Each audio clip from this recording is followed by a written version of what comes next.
last week on the Al Nicoletti Show. Without further ado, Rick Malero. Rick, what's going on? How are you? There truly is a difference between earning income and letting your income do the work for you. When your passive income exceeds your active income, you are truly a financially free individual. Focus your efforts on working on the business and not in the business. I love that. When I'm looking at developing, what I'm looking at is where in my portfolio does this specific property fit? What we've started doing is pivoting our strategies and tailoring them based on the market conditions. The real estate cycle doesn't tell you when to buy.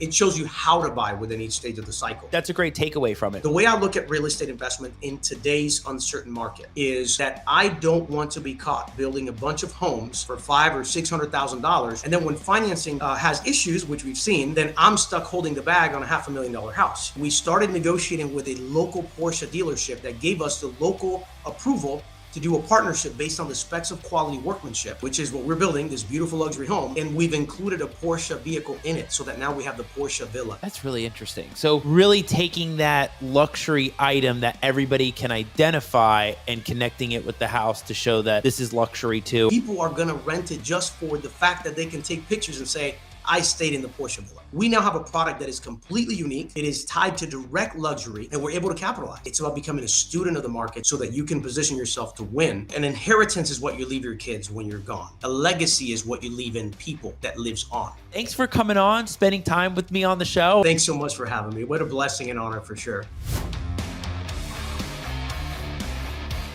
What's up, everybody? Another Wednesday night, 9 p.m. Eastern on the Al Nicoletti Show. I can't wait for this episode tonight. If you missed any of Rick Malero's episode last week on the Al Nicoletti Show, you got to go back and check it out. Tons of jam-packed information, lots of things, golden tips, nuggets, all of that out there on how you can really capitalize in the real estate industry. Rick dropped lots of gems. I can't wait for people to go check that out. And you can find all the amazing content on the Al Nicoletti Show, which is on iTunes, Spotify, and Google Play under the Al Nicoletti Show. We got guests from season 1, season 2, season 3, and season 4. And all the video content dropping on YouTube under Al Nicoletti, the micro content under @Attorney Nicoletti on Instagram, and all the stuff that's always dropping on Facebook on the personal page, the business page. You can find all that content out there. Tonight, we are going to have quite an episode. We are going to have a great guest talk about one of my favorite subject, which is probate and how to really dive deep into this niche. And I can't wait to bring on Ernie Vargas, the probate fox, because we are going to get into so many interesting things that people haven't even heard about when it comes to getting in the probate niche. So I got my pen ready. I got my papers, my notepad. I'm always taking notes. I don't know if everybody's out there taking notes and writing this stuff down, keeping a log of it. You know, sometimes the episodes can be long. Sometimes, you want to go back to reference some notes that may help you later. I'm always taking notes here just to really refresh and recap what happened on the week before. I hope you all are too. And of course, as I always say on the show, ask questions, participate, drop comments, drop questions. We want to hear it. We love all the people that are always watching the show, the followers, the fans, you name it. We know you're there. We appreciate it. So we got another great episode for you tonight. So stay tuned. Let's rock this thing. Hey, everybody, my name is Al Nicoletti. I'm an attorney here in Florida, and welcome to the Al Nicoletti Show, where I bring on real estate super investors, rising rock stars, movers and shakers, and leaders of clubs in their communities that educate, entertain, and inspire all things on Florida real estate, and bring in the experts in the industry that focus on the niches, on different things like commercial, Airbnb, probate, land, branding, marketing. We bring on people that cover SEO and Facebook ads and things that help elevate everybody's business to another level, to help them scale, to help them grow. So you learn from these people on different strategies that you may have heard about. Maybe you didn't know. Maybe these are the kinds of things that help you on another adventure or different kind of business, right? There's different things out there that help you elevate your business to the next level, and that's what we bring you on the show. So on my show tonight, I got the probate fox, Ernie Vargas. Man, I love this guy. The energy he brings, the knowledge. He's been doing this over 20 years. coaching people on the different subjects in probate and all the crazy weird world we run into with real estate. It's going to be fascinating. So I want you all to stay tuned. And as I'm doing on my show, before I bring on the guest, I have on opening points. So it's a thing that I really enjoy doing on the show as an opening monologue before we dive in with the guests. And tonight's opening point, I talk about, it's really interesting. There's a lot of different things that happen before the show, during the show, after the show, things that are going on in my business, going on in the studio, happening in the law firm. And I always want to share like a tip or trick that things are happening and that can help you all out there. And one thing that really was hitting me in the last week was time to reflect. Reflecting on progress. It's very easy for us to keep moving throughout our business and having and putting the pressure on ourselves with expectations constantly. But if you don't take the time to reflect on that progress and how far you have come since that point, you are not helping yourself realize that you are growing. To know what growth is takes time to reflect on what that growth was. And I mean, even in the studio, Mike and I talk about things. And one of the things is seeing how far the show has come, how far the videos have come, the last week on the show, how far the law firm has come. You have to take time to reflect on those so that you know, wait a second, we're heading somewhere. We're going somewhere. Just like the show, we're in season 4 right now. I mean, it's crazy how far we have come, and all of you out there, take the time to reflect. So those are my opening points on the episode tonight. I can't wait to dive in on my favorite subject, probate. We are going to dive in with Ernie Vargas, the Probate Fox. Get your pens out, papers out, drop comments, ask questions. So let's welcome Ernie to the show without further ado. Ernie Vargas, the Probate Fox. Hey. Let's go. Al. All right. I love that energy, Al. You know, always bringing it Wednesday nights, 9 p.m. Eastern, 6 p.m. Pacific. You know, it's something that I don't know. I tell people all the time. I joke about it, Ernie. I probably could do this at 3 a.m. while there's just gonna be like 0 on the eyeballs. I could probably still have that kind of energy. So I'm happy that you're here. I'm happy that you get to come on and share this stuff, Ernie. As I've been doing on my show, talking about, your biggest lesson that you've learned in real estate, when you jumped in, when you got into probate, you found what worked for you. You found that niche. What was the number one lesson that you learned, that big moment that you just realized, this is it? Probably takes me back to when I first got started, right? I think we all have sort of like this history behind us. And I think that we can use anything that has happened in our past to benefit us in whatever we're doing today, right? So before I got into real estate, I was actually going from one job to another job, right? Just over broke, one job after another. And I had landed upon this job as a car salesperson, okay? And I learned so much at that job. Okay, one of the biggest things that I learned is that I did not want to continue to be there. There were things that I just weren't congruent with me. But I learned that we must be humble, right, in order to really succeed. And by observation, I learned that I would see all of these sort of senior sales people sort of kind of like on the corner smoking a cigarette and complaining about how bad business was. The fact was that business wasn't bad. What was happening is that these people were sort of sitting complaining about things instead of going out and doing something, right? And then they would look at all of these other new salespeople, succeeding, getting a sale after another sale, and they would always attribute that to luck, and they would call that green pea luck. And it's interesting because, I took that and I carry that over to the real estate space when I got into real estate. Thinking that I should always kind of stay in this place of being humble, because the person who follows what he or she has been taught. And so in this instance, I was I had been learning from other experts, right? And they said to do this, I did exactly that. I was a green pea in this space. And the more that I approached my business with that type of a mindset of being humble and sort of being green and not knowing too much, the more that I was able to succeed. And so I would say humility is really important. Be a sponge is really, really important. And to kind of add to that just a little bit, you said something just right now, which I thought was pretty powerful. And just like you, I'm also taking notes. I took notes on what you said. And you were talking about, the fact that we have to reflect, right? We have to take time to reflect. Little things like that are so important because they may sound small and people may sort of kind of brush them off, but they're actually very, very significant, and very significant because, we're all human. And so, naturally by default, we're emotional beings, and things can, affect us, right? And this business isn't always easy. That's the reality. Life isn't always easy. And so it's so much easier to forget about what we have accomplished and the success that we have. And so one of the things that I'd like to share, because I share this with a lot of my students, is that we're all on a journey, right? And we're all on a different journey.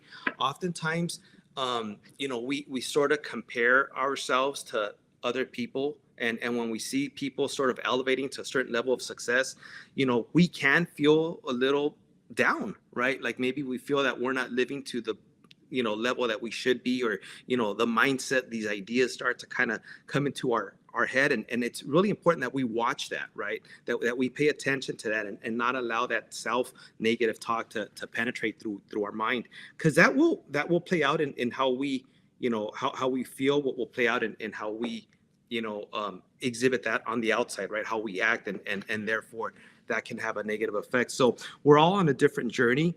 And, the thing that I like to tell people is that you have to acknowledge that there's certain milestones that you're reaching.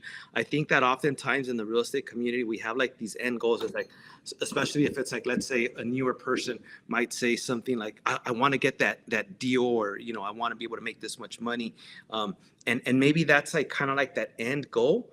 But if you're not mindful of all the success that you're accomplishing throughout this journey to get there, through those milestones, you might end up throwing the towel in a bit too early. And we've probably seen that, right? I know that you're part of a lot of real estate groups and you speak at real estate seminars, and, a lot of folks out there, I think, it's like that classic story in Think and Grow Rich, the 3 feet from gold, right? They throw the towel in a bit too early. Have you heard of that story, the 3 feet from gold? No, but I mean, it sounds powerful. Yeah. I mean, basically the short version of that is that, back in the old California gold rush days, you had all of these people come over with this dream vision about going out there and obtaining, the gold, right? That was their success. But there were there's this classic story about this one man who went out and he did a lot of things right. He struck like his first nugget of gold, and he said, "Oh, this is great." He went and started digging, and he got all of the equipment, and he got everything that he needed to do. And he dug and dug and dug and dug, and guess what? And then he quit because he didn't find anything. And what he did is he went out and sold that off to like some some store somewhere. Somebody else came over and purchased that equipment, and they did they did one thing that was very, very different. And what they went out and did is they went out and seek the support of an expert. And so they got an expert to come and say, well, you know what, the vein of this line would be actually 3 feet to your left of where this digging had stopped. And so by seeking expert advice, he was able to take a strategic line of action based on that. And he dug 3 feet to the left, struck a fortune, made a lot of money. He struck really the rich vein of that gold.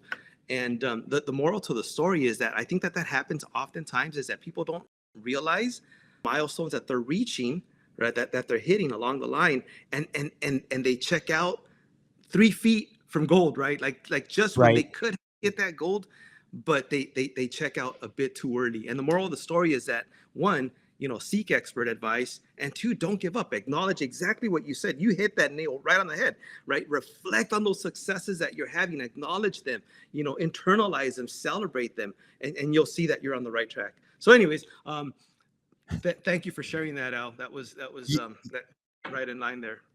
Yeah, because that goes to growth, right? So how are you able to analyze growth without analyzing where you came from before and what you were doing before?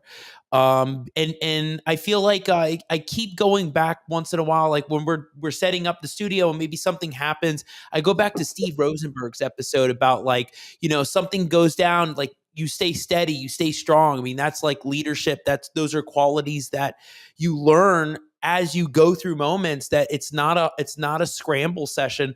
And when you start realizing you have that steadiness, that's growth. I mean, from the beginning to now, you have to reflect on your journey, your path, and how far you've come. And like you were saying, Ernie, it's crazy. It's like not even about probate. It's like about like mindset and your ability to think through issues.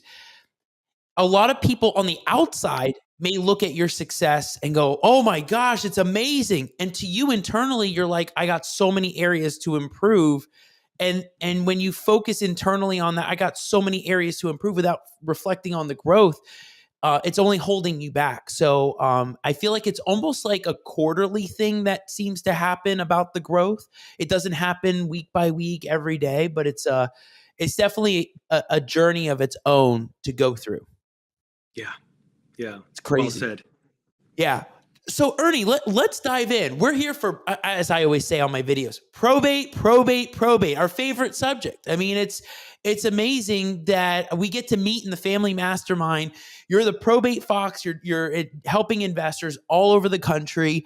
I'm focused in Florida on the attorney side, and it was a crazy connection because it's a fascinating subject. I mean, it's that niche that a lot of people either shy away from. They don't know if they want to get into it, because they don't know what they're dealing with.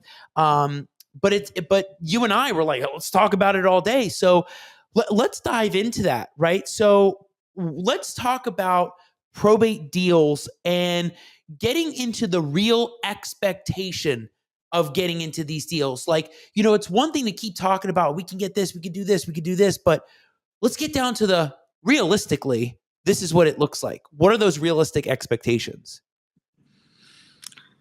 Well, I think the reality is that probate today is probably known, or a lot more people know about probate than when I first got started. Right, when I first got started in this space, I'll tell you that I would talk to people about probate that were years of experience in the real estate world, and I would get this look of the deer in the headlights scenario. Right, I mean, like nobody knew what that was. Today, everybody knows about probate. Generally speaking, everybody knows about probate. Everybody knows that there's opportunities in probate and all these things. However, I will say that one thing that remains the same is that a lot of people don't do probate right. And that means that there is a lot of opportunity for those that really want to master it, right? Probate is different than other niches of real estate.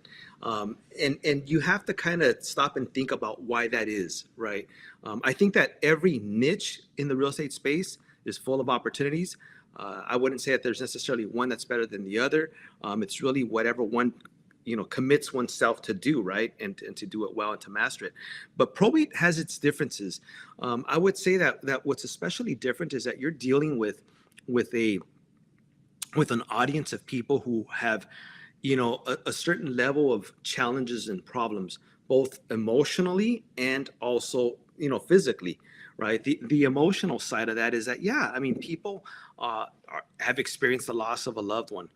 Now, that doesn't necessarily mean that everybody's grieving, right? There are a lot of exceptions. Sometimes a person who passed away was an elderly person who was maybe in pain, and it was probably better for that person to move on because it brought relief to that person's health and so forth, right? Right.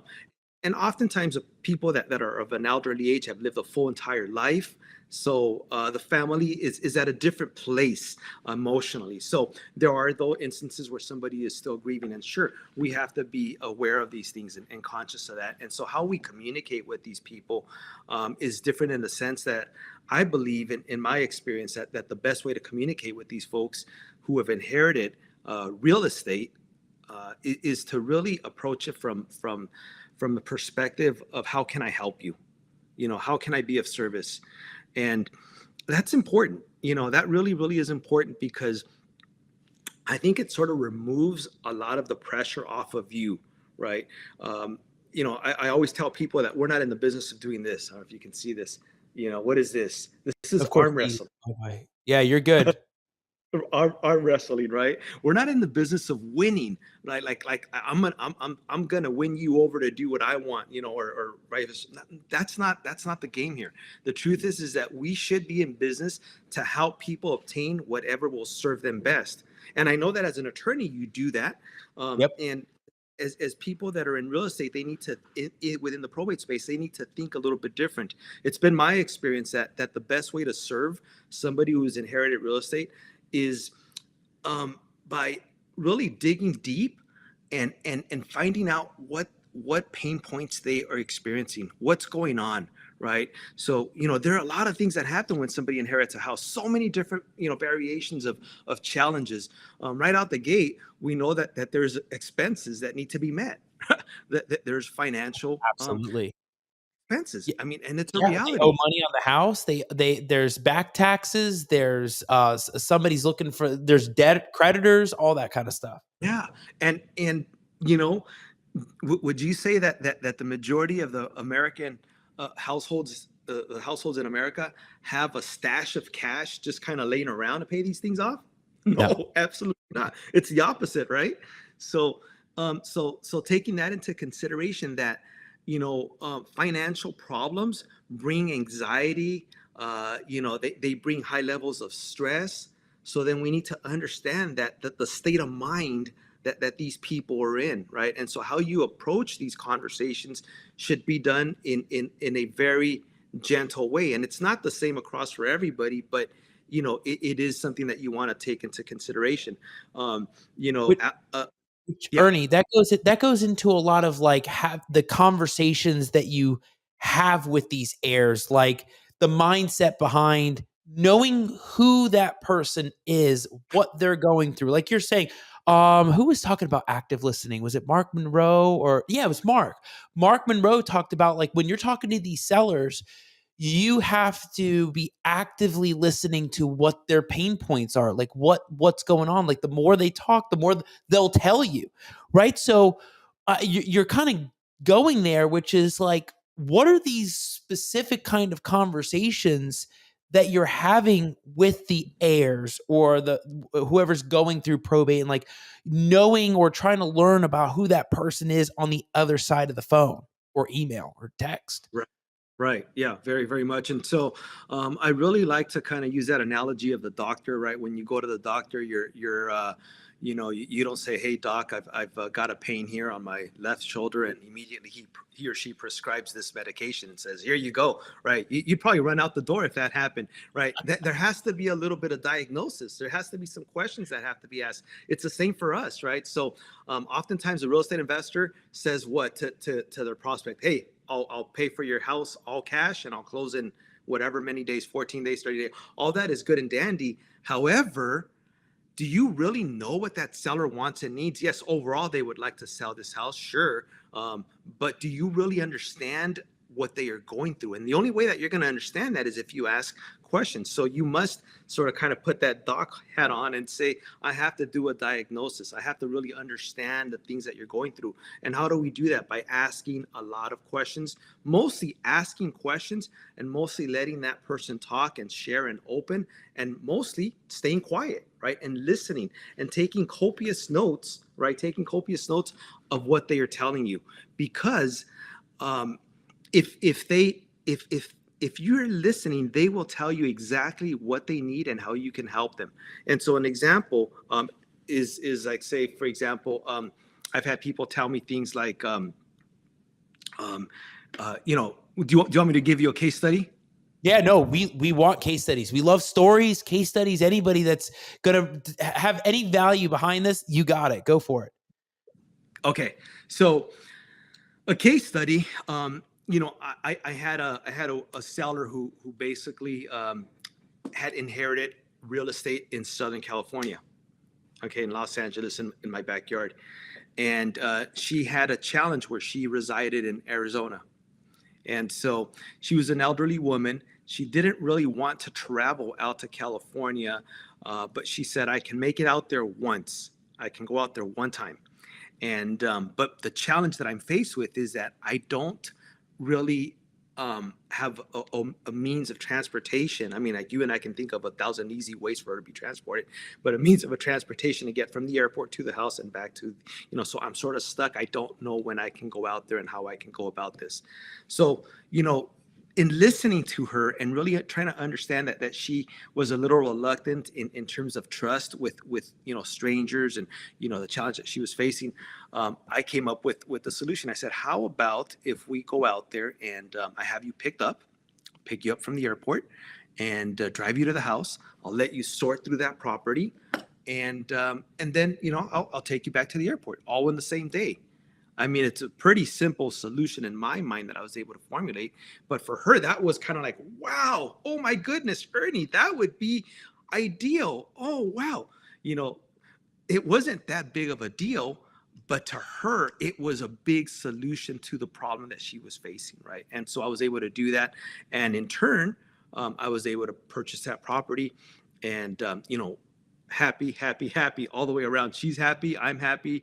We're all able to kind of do something that created a win. And coincidentally, that was a property that I was able to wholesale, and I think it was like an $80,000 payday on that property. And that probably would take me to that next point is that, I'll share something with you in a bit about the gold that's in probate, right? But in any case, just kind of going back to that diagnosis example of the doctor, I was able to prescribe the perfect, sort of solution, right? What a doctor would call medication or whatever. But in this case, it would be the perfect solution, and in doing so, I was able to get paid pretty handsomely.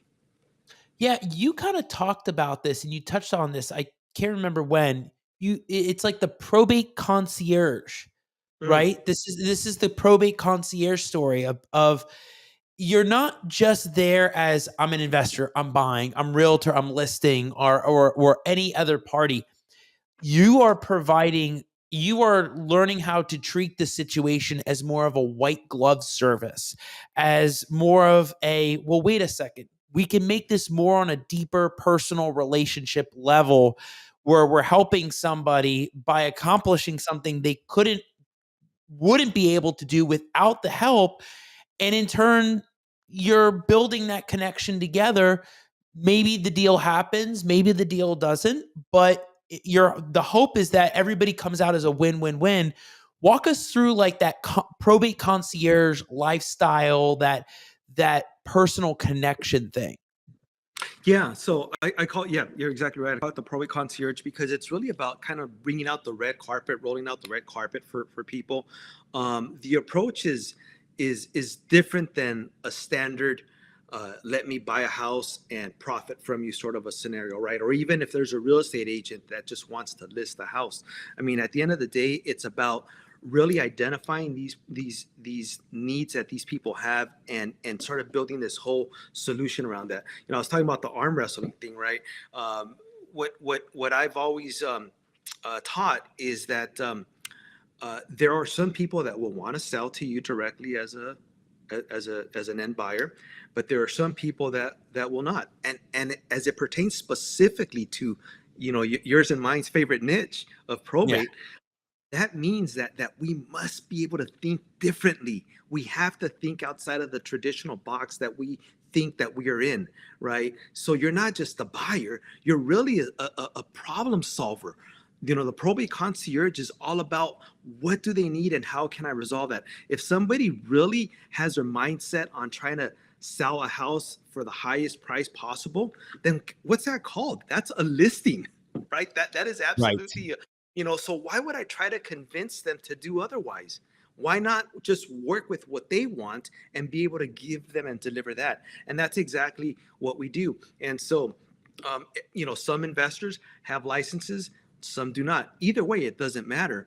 What I teach is that if we're facing a scenario where the seller would be best served by listing that property, then we bring that expert to deliver that service, right? And so I do own a brokerage as well, and so I'm able to assign different properties to different agents that aren't necessarily housed under my brokerage, right? So we're able to say, hey, we've got a property down in XYZ County that needs to be sold. I need you to go out there and go on a listing appointment. And so as a result, that person's job is to do exactly that. Be able to sell this house to the highest value that the market will bear for that person. But a probate concierge does exactly what will serve that person to its best capacity. Sometimes that may mean that we have to help these people with bringing an expert in, such as yourself, a legal advisor, right? Some people are improper and they don't go out and hire an attorney. They should hire the right person, right? Because the judge is not going to look on them very favorable because they're making a lot of mistakes. But all about what do they really need, and we are advisors to them, right?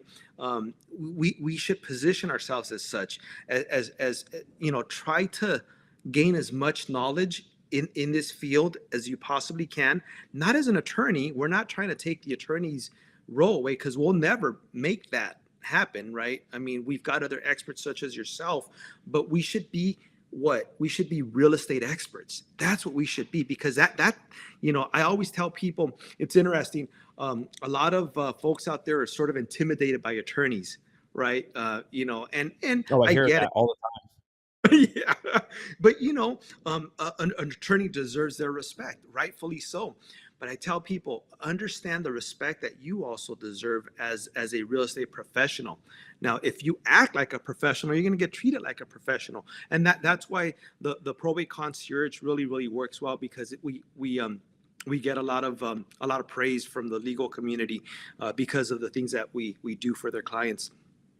So we Yeah, build because the Ernie, you're not just there to say I'm here to buy the property. Like you're the full package, right? Like if you approach these situations that you can help them, not on just that I'm here to give you a contract. I mean, some situations are that, right? There's a land, there's this. I mean, maybe a lot of situations are like that, but some people have a different kind of situation they're going through. Maybe there's a brother or sister in the property and they can't get out until they find a property to rent, and they can't rent it until they get the money from the sale of the property. Like, so finding solutions, you're right. Yes. It's we are problem solvers, right? Solution solvers.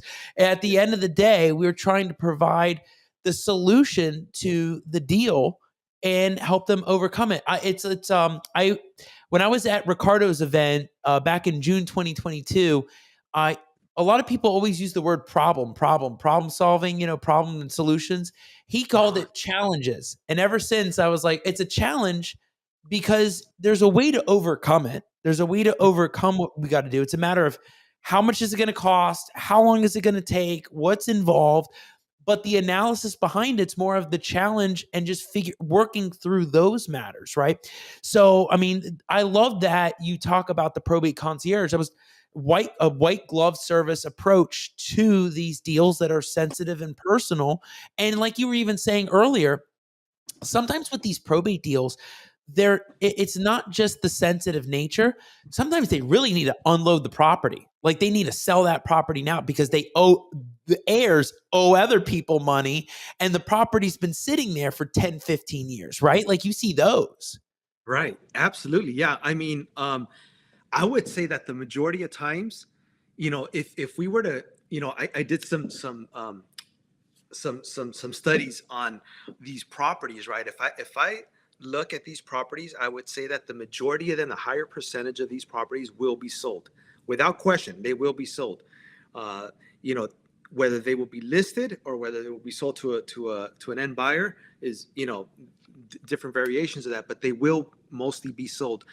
Most of the time, people that choose to hold on to a property end up finding out that that's not their cup of tea, right? You know, renting a property out, if you don't have that experience or the skin for that, you know, they'll come back and they'll offer to sell that property to us. But yeah, absolutely, you're so right. You know, to that, I'll tell you that the market for us buyers, you know, is absolutely an open space of opportunity here. But you know, knowing how to, as you said, challenges, right? How to solve these challenges that people are going through, and how to really understand what the best method of providing that support and that solution is important. It really, really is.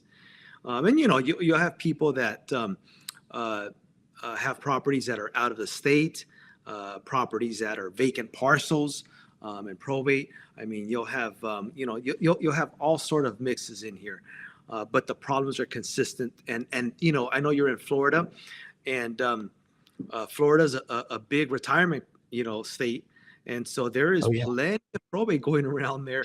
The reality is that, you know, it's a circle of life, right? To that, you know, I'll say that sometimes people have these misconceptions that maybe pursuing probate real estate is sort of you know, an ambulance chaser type of a personality, and that's far from the truth. You know, again, we'll go back to the basics. Your mind, you know, what your mind and what you're feeding your mind is so important.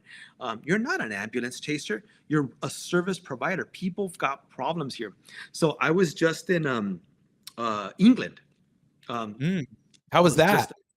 It was awesome. It was you know, beautiful. I was out in out throughout the UK, and I was out in England, and then I took a trip out to Wales. But you know what I was pretty excited about?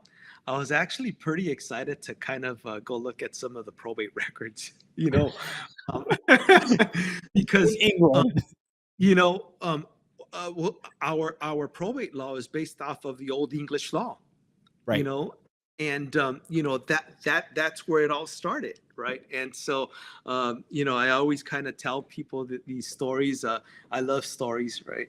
But you know, back in the old day, once upon a time in England, you know, when somebody passed away, what would happen, right? The property would have to go through probate. That there was an inheritance process that had to occur, and what they would do is they would post a notice in the town square, typically in the tree in the town square, and saying that you know, I Ernie Vargas am letting the public know that I am petitioning the court to grant me the role to be the person in charge, essentially the executor of the estate, you know, for such and such estate and so forth. If anybody is to contest this or has anything to say, please come forth, right? And so that's the way it was done in the old days. But nowadays it's done through a legal publication, right? And it's passed on to the public. We are the public, right? That is us. We are responding to that notice today in today's world. But anyways, I was pretty excited about that. You know, I wanted to kind of go through the courts out there. And sadly, the court in I was out in London for probate is not accessible to the public. So really, public records are not out there. They're not accessible to us. No. Everything is done online. Everything is done, you know, and that was really, really interesting. That was disappointing because I was so excited about that. I typically visit, you know, I've got a research team for probate files. You know, it's another arm of the business where we pull data. We've been pulling that data for over 20 years as well throughout the country. So I've been to most probate courthouses in the country, but I had not done that in the UK. So I didn't get to do that. But I'm sure you were all ready for the leads in London, and I don't know, did you check out anything in Wales, like how they do it over there or anything like that? You know, it was It was very similar, so there were some ties kind of like between like Scotland and Wales and England. I think they were part of the United Kingdom, but yeah, so very similar. But no, I actually did get to go to a small little town named Castle Coombe. Amazing. I mean, like talk about history, right? Yeah. There was a little tiny courthouse in there, and so I didn't get to visit that courthouse. It's now actually used as an Airbnb for housing, but yeah, there's a lot of history out there. I'd highly recommend for you to go out there. You'd love it. Oh, I bet. It's beautiful over there, right? I've not been even to Europe at all, so that's definitely a destination one day. You know what's still in my mind? I don't know if I heard it years ago. One thing that you'd be fascinated to look up is Germany's inheritance laws and Mm. how their inheritance is like when somebody owned that property, they died. And let's just say they had a surviving spouse. Last I heard is that it just drops straight down to the kids. It bypasses the spouse, like weird stuff like that over in those different countries. I don't know where they adopted that or where it came from, but it's always interesting to see, like, we're always accustomed to like Florida and other people are like you are accustomed to California. It's just interesting seeing like where things like came from, like how it got there. But Ernie, like I got to ask you, I know there's like these two concepts and believe you me, I did not forget the golden probate. Like we will get to what the golden probate is. I wrote that one down. But let's talk about the two categories of sellers: hyper Okay. sellers and skeptical sellers. Right? Goes to the psychology of sellers and what they're thinking. What is the Yes. difference between the two? Yeah. So basically, we want to kind of think about psychology, a little bit of psychology, and how people think and where people are at, right? So I would say that the majority of the people that that the real estate investor, real estate agent community talk to are what we would call the hyper sellers, right? These are the people that are ready to talk today. They're the people that are ready to even get into a contract and ready to start engaging in that whole conversation, and even to the point that these are maybe some of the more difficult people to win over because they might shop your contract with other people, and they're talking to everybody. They welcome these calls. I would say that interestingly, as people in probate are very receptive to you approaching them and talking to them. They have a real need, right? They really have a need to sell these properties. That's your hyper seller. Your skeptical seller, now that's where the treasure is. And so, i.e., your gold probate opportunity is found in Ooh. your skeptic. Oh, we hit it. We hit the treasure. You hit it. You hit that gold vein. I didn't even know it. I had no idea. Yeah. So, and so your skeptical sellers, these are the people that aren't necessarily ready to engage in a conversation with you today about selling that property for various reasons. In this day and age, there's a lot of fraud, right? There's a lot of elder abuse. There's a lot of people sort of pulling these unethical schemes against other people, right? And probate, I would say is like the Wild West of real estate, right? Right? I mean, like It gets really crazy. It gets really crazy, and you find the weirdest things that happen in this niche that you wouldn't necessarily see happen in other areas of real estate, right? And you've got the real what's the term, the real scammers, I guess, that sort of come out of the woodworks and try to sink their teeth into this area. So naturally, people should be skeptical, right? It's getting harder and harder for people to cold call at times because why? Because there's so many idiots out there hitting the phone, and I'm not talking about the real estate community. I'm talking about these other people sort of, peddling stupid schemes, right? And so everybody's sort of on the defense with the wall up, and so naturally people are skeptical. The majority of of these people that are found in the probate space will be won over a period of time.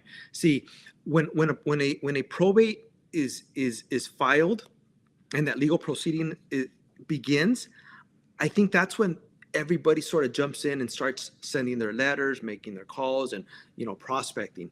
Okay, good. But then what happens afterwards, right? These probates that are not sold initially, they sort of just sit there, right? And everybody forgets about them. It's a very small percentage of people that market to these individuals. Again, that's where the gold vein is found. You win these people over time, right? By, again, having conversations with them, asking key questions about what their needs and wants and desires are, where they're at, what their challenges are. And you also start positioning the authority that you have and the expertise that you have to them. And we do that in various forms. We have a consumer awareness guide that we present, our sellers with, so that they start to become a little bit more aware of how and what we have to offer, some of the things that they should be careful with. We talk about the elephant in the room, right? Yes, we are investors. Yes, we are here to make a profit, but that's not all that we're here for. And these are the things that you should be careful, because you will get people that maybe approach you with high prices and then all of a sudden backpedal when it's time to close, right? So we address all these things. We really try to put the information that they should be aware of in front of them, right? And that does a couple of things. It brings them awareness. It brings them, we educate them with the reality of what is out there. And it also positions us, right, as an authority in their eyes, right? Here's somebody who's genuinely bringing me help, bringing me awareness, and making me know that I don't have to sell to them, right? I'm not kind of trying to, go for the throat and push a sale down their throat, but I'm slowly winning them over little by little by little by little. That's your skeptical seller. That's where you're going to make that example of that $80,000 wholesale fee in one shot, right? You're bringing out the red carpet, but you're doing that over time, right? You're nurturing, right? You're nurturing that person, and you're genuinely there to help, right? It's not an act. It's legit, right? We talked about that, giving people what they really, really want. Everybody else is going for that hyper seller.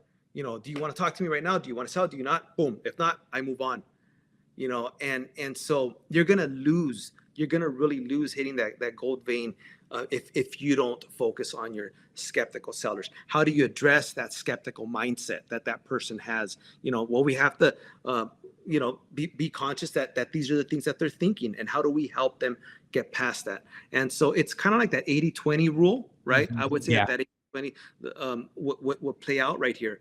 And so only 20% of people, I would say, are really focusing on doing this right over the long haul with that skeptical seller. Yeah, and I was even just thinking there's probably 80% of the probates are the hyper sellers, the ones that are ready to go, just need to get this done. And maybe those are the ones that have a pretty medium spread. I mean, maybe it's 10,000 to 50,000, but maybe it's the skeptical ones that have the larger spread or the larger opportunity for everybody involved. And I think you've touched on some really solid points when it comes to being aware of what kind of situation you're going to get into and how to better prepare yourself for that. And that's the world of probate. Like you said, it's wild. Some of these cases are so weird. I wish I can get into some stories on how crazy some things get, like, with missing heirs and ones that die after. And also I'm sure you've seen it even on consults. People will say, like, well, why do we need to do 4 probates? Or why do we need to do, like, why is it this? Or how do we have to do this? And there's a lot of maneuvering. There's a lot of shifting around and problem solving that we have to get into. And like you're talking about, Ernie, if you're not ready for that on the investing end, on how to structure the deal and how to explain to people what probate even is. I talk about that at presentations. I'm like, you need to know what probate is. It's not what I call the yawn slide, where we're just like, oh, it's here we go again. It's like, no, you have to know what that is, because who's asking you? They are. And if you don't know what it is, people are going to be like skeptical from the get-go about, wait, do you even know what you're getting into? And it's all about being educated. You don't have to be fully. You just have to know just enough, and then you get with the experts, right? You don't have to dive in on all these subjects and things and know every single thing about it. You just have to know just enough. And I think you touched on some great points when it comes to that, Ernie. Like, tell everybody like the kind of level of commitment and dedication that it takes to doing this day in and day out. Well, I mean, I mean, if it's like anything in life, right? If you want to be successful at anything, you must commit to that, right? You must decide that you are going to thrive in that. I mean, a lot of that is mindset, and make a decision, and then commit to doing the work, right? Commit to doing like this isn't, I mean, you can relatively make some good money in this business and be in and out. But if you want to build a lasting career in real estate, something that you can even pass on as a legacy to your children, it can be found in the probate space. Absolutely. Right. You build a network of key players, attorneys, financial planners, a community of many people that you serve.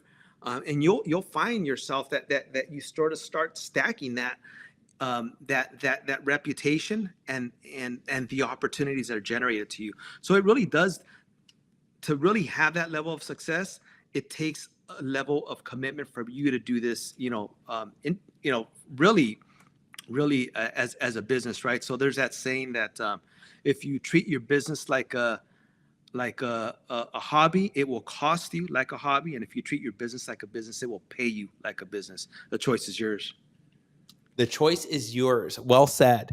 Ernie, when it comes to probate, I don't even know if we had talked about this either, but when it comes to probate, how important is it to build the team around you from the beginning? Like the title company, what's the right title company, the probate attorney, the realtor, maybe you're gonna do a novation or enlist a property, or you're gonna pick it up, rehab it, and then you want it listed. Like, how important is it to build that team in the beginning, or when did you build that team?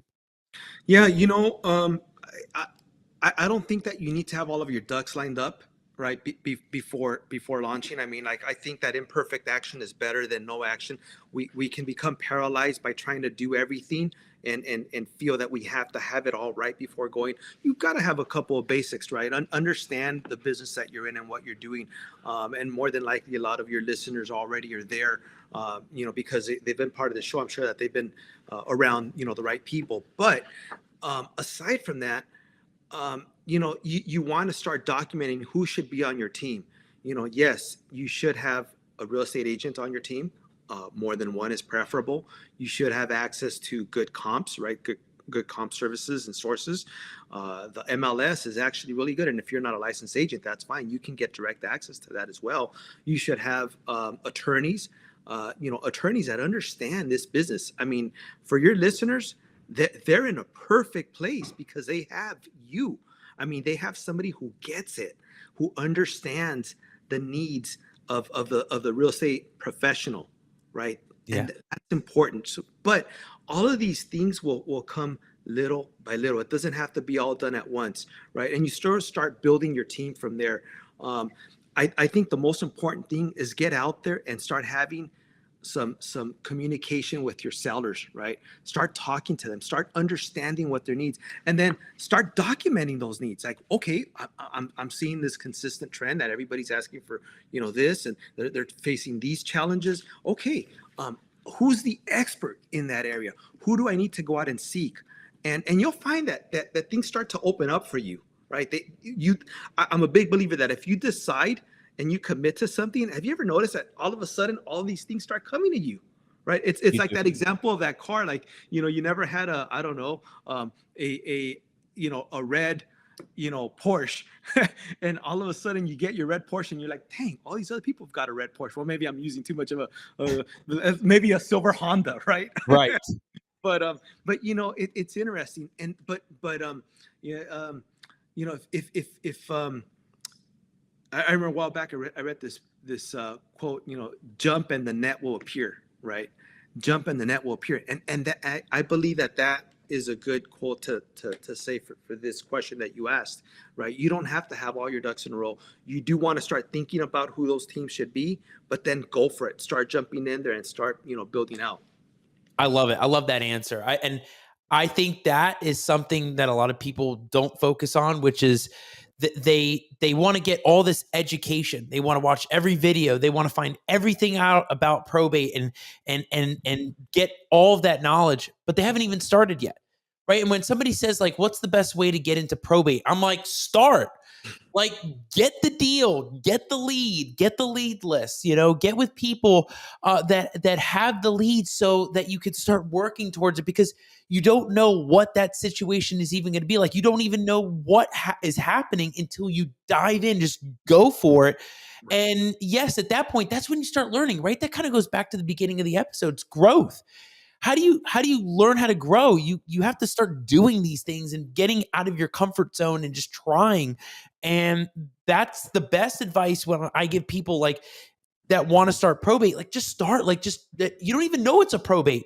It could be in pre-foreclosure, right, Ernie? It could be a tax delinquent property. It's not like blinking, this is a probate. It's like probate is the product of what the situation is. Like, it's a distress lead because somebody owned the property, they died, and now we have to figure out how to find that solution around it. So I really liked your answer on that about just dive in, just get started. And let me ask you this too. Running numbers. When it comes to these probate deals, what are some tips and tricks that you provide to your students, your listeners, other people that you work with, JV with, on like they find a probate property and it looks like a good deal, but you got to run your numbers. Like, are you treating it as any other deal with people that are alive? Or is it something that you're factoring in the probate stuff, the cost, the work pulling out all the junk in the property, picking up the lady, dropping off the lady? Like, how are you running your numbers? Yeah, I think a lot of that would depend on your exit strategy, right? So if you're looking to wholesale a property, there's a lot more flexibility because your margin, it's really all about just hitting that margin that you're looking for. But if you're going to rehab a property and put that out in the market at retail price, and yeah, then you have to take other things into consideration. I've had scenarios where I've had to evict squatters, right? And so I have to factor those costs in. I've had scenarios where, the property is and I'm going to rehab it as an example, right? Other scenarios where the property is full of a lot of stuff, a lot of junk that has been left behind, and that's a genuine cost, right? What's the cost of dumping that, right? How many dump runs are we going to have ordered for that? So you got to take all those things into consideration, right? The truth is that a lot of the properties that are in probate are also they tend to have a lot of dilapidated state of where that house is at, right? The houses haven't been cared for. Interesting, right? Again, I love psychology, right? And if you kind of think, why is that, right? Why are most houses that are going through probate in a bad state, in a bad condition? Why is that? Okay, this is what I've concluded from that. So a lot of people a lot of people die. The majority are elderly people. The majority, not all, but a great group of them. And so therefore, a lot of the properties that end up in probate are properties that were last occupied by somebody that was in their 80s, 90s, years old, right? And so when somebody gets to that age, it's typically just one individual that's still alive, from a husband and wife scenario. Typically that person, could have fallen into a state of depression because they lost, the love of their life. And when people get into that state of mind, they don't care about, beautifying that house, right? Other times, some of these people are alone, or maybe their children are grown up and away, all sorts of different scenarios. But these people, what it comes down to is that they don't want to be told what to do and how to live their life, right? If it's an elderly person that's living in a house and not in an elder care facility, they are probably under the personality that you're not going to tell me how to live and what to do. I've been an independent adult my entire life until, they still are, but they're not necessarily independent anymore. They really do need a lot of help, but they oftentimes refuse to get that help and support. And so I've purchased a lot of houses that, the roofs have holes, the foundation is going, the plumbing is shot, all sorts of things that you would question, like, how could somebody live in under these conditions? Well, I would say a lot of that is because of the reasons that I mentioned. Right. Yeah, and it's funny. So I had a conversation with these two investors. They were going hard after single family properties in the last year. Market shifts a little bit, pivots and shifts a lot. And then they said, oh, we're going to go into more of the commercial side, more multifamily. And it was a really interesting conversation because I'm thinking, what kind of properties are you going after? And they were like, 50 unit, 100 unit, like, big properties, like big properties. I'm thinking, a lot of the investors I know are going after the single family homes, right? Like, who's a motivated seller for a 50 unit, 100 unit? And they said, you'd be so surprised. There's people out there that need to sell. And I'm thinking, like you, why would somebody that owns that kind of property want to sell? Oh, they don't know how to do the upkeep. They're not keeping the outside right. They don't know how to rent. They don't know how to be a landlord. They don't know how to do Airbnb. They went into it buying the property, not thinking as an investor with an exit strategy and strategies. Ernie Vargas comes in, I'm either going to do an Airbnb or a long-term hold or this. They just bought the property and they didn't know how to do something with the property. So it goes to your point about, you're going into that with the mindset of, I'm either wholesaling it, I'm keeping it, I'm buying, holding. A lot of these families, like you said, they may have lived there and lived alone. Maybe the family was estranged. They lived there till they were old. Maybe they weren't, but the upkeep ends up being the hard part to keep that from being a distressed property. And it's in distress because they don't know how to take care of it. They can't, or it just is what it is. So these leads, I talk about this all the time, Ernie. Probate is my favorite subject, and it's the best deals out there because it provides the best stories, the best spreads, the best education, the best of everything. I think it's a fascinating world. You'll learn so much about families and how crazy things can get from probate. And I'm so happy that we got to connect, we got to meet, we got to talk about this. So I'm so happy you jumped on. And as you can see, we have on the QR code right there. If you want to follow Ernie, scan the QR code, follow the Probate Fox and what he's doing, all the free training. You're doing free training, right? Yeah. Yeah. I do. Yeah. I do free trainings all the time. I conduct free webinars. I've got a blog, stories from the trenches. So yeah. Stories from the treasure box of probate. I love it. Connect with Ernie. You never know what situation you're going to come in. He's not just in Florida. He's all over the country. So California, wherever they have a whole network. And Ernie, are you getting into like leads and data stuff like that? I think you mentioned that to me on the call the other day. Yeah. As a matter of fact, so yeah, I do have a leads service. Again, I've had that for over 20 years as well. Both in the probate, the probate leads I've had for a long time. But then, and that's nationwide. Then I also have what we call find it first leads. It's a really awesome lead that I think I haven't told you too much about that you'd be really excited about. Check this out. It's a lead where I identify who died and if that person had any real estate control or ownership. And listen to the word control or ownership, and who the relatives of that individual would be. Interesting, I say the word control because how did that person hold ownership and title to that property? If they held it under a trust, we get that lead, and that lead will bypass probate. So it's a trust. It would be a trust sale.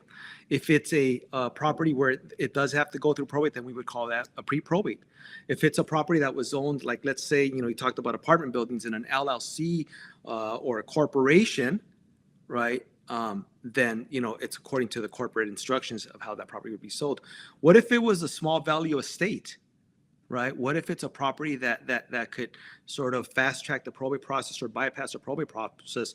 What properties are those usually as it pertains to real estate? Vacant parcels, right? These are vacant properties. Typically, the small values are the vacant parcels. Um, so there are different sources of leads, and we call it Find It First because it's a technology that we've been able to create based on my experience with having done probates for so long and how to identify different opportunities. And identify opportunities, find people, find who owns the property, and I think about it, how many people are struggling finding the trust, or is it a trust property? How's the property owned? Like, period. I think that could be huge. yeah, yeah. I love it. Ernie, you dropped so many gems, golden nuggets on the show tonight. I loved having you on. We'll make sure, like, as throughout the end of the episode, we'll make sure we'll put the QR code up again, which everybody should scan. And you want to connect with Ernie, the Probate Fox, connect with him. And Ernie, as I do at the end of my episodes, I do a segment called Final Words, Final Thoughts. And it's anything in your world of probate, mindset, venturing and traveling, any final words on where things are at, maybe with the probate world, the probate market, you name it. This is your time to do the whole thing. So final words, final thoughts, Ernie Vargas. Well, I would say that, find your joy in whatever you're doing. I see the joy coming through you, Al. I see that genuine love for what you do. And I love that. I also love this industry.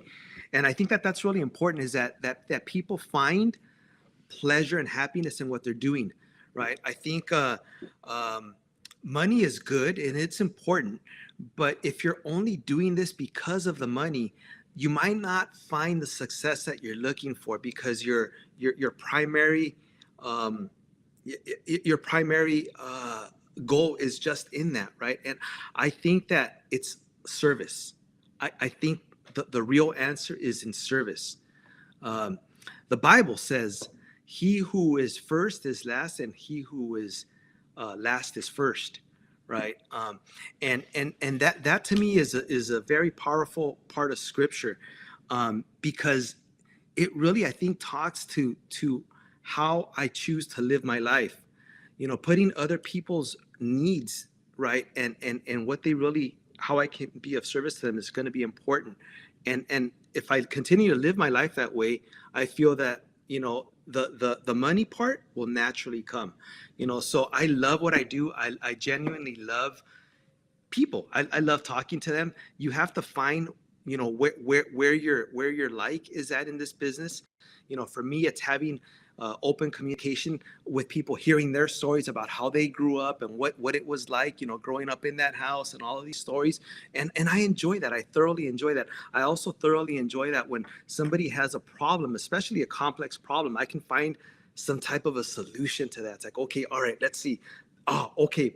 And then when we're able to crack through, man, it's like a win, right? It's almost kind of like, like, I don't know, playing any type of game that you crack through and you win. There's so much, excitement and joy in that, right? And so for me, that's what that is. And so I would say that for people that are looking for a place where they can be of high service and yet get paid very nicely and be appreciated, right? Because people genuinely really appreciate you when you guys are working here within the space. You've found it in probate, I would say. Oh, that. yeah. So those are closing words.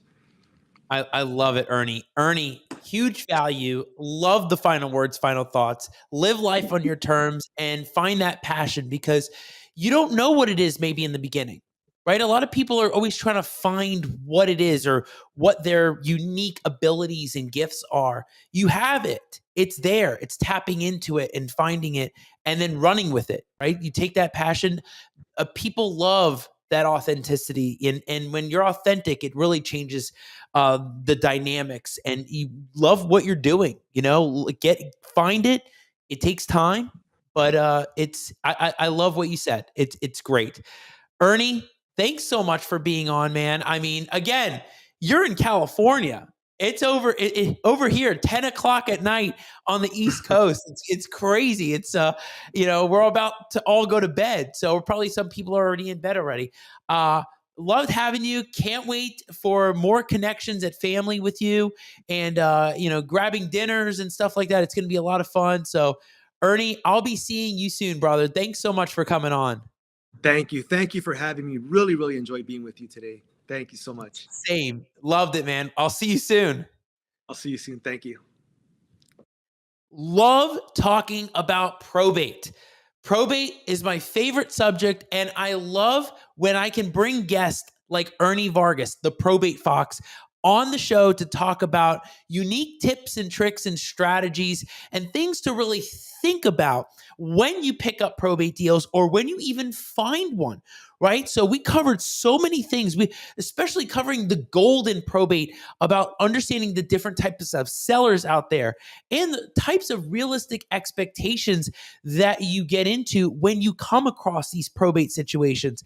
And my favorite, which was the probate concierge service. That is the white glove service of not just being the buyer, not just being the investor, not just being the realtor, but providing an extraordinary service that goes above and beyond, that is more personal, more relational, more having that relationship with people to help them, help their situation.